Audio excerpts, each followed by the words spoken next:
అన్నా నేను ఓటేయాలన్నా. లైన్ లో రావయ్యా, లైన్ లో రావయ్యా. వెళ్ళి లైన్ లో నుంచో. వెళ్ళు. ఏంటన్నా వెళ్ళు, వెళ్ళమంటే మర్యాదగా వెనక్కి వెళ్ళు. లైన్ లో రావయ్యా. నేను ఓటేయాలన్నా. నేనేమన్నా నిన్ను వేయదని చెప్పానా అంటే? సరే ఆపేయంలే.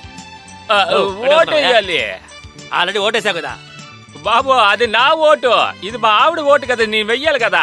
ఆ ఓట్లో బాగలేదని వాళ్ళ అమ్మగారి ఇంటికి వెళ్ళిపోయిందయ్యా. ఏదే ప్రాణాలు ఇస్తున్నావు, వెళ్ళవయ్యా.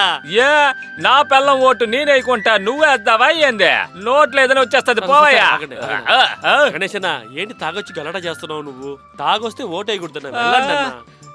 ఏందయ్యా నా పిల్లం ఓటు నేనేకుంటా ఇంకెవరు వస్తారయ్యా? మన ఊరిలో జరిగిన ప్రెసిడెంట్ ఎన్నికల్లో అమావాస్య గారు అతన్ని ఎదిరించి పోటీ పడిన బోర్లింగం కన్నా 2367 ఓటు వ్యత్యాసంలో ఓడించి ఈ ఎన్నికల్లో విజయం సాధించారు.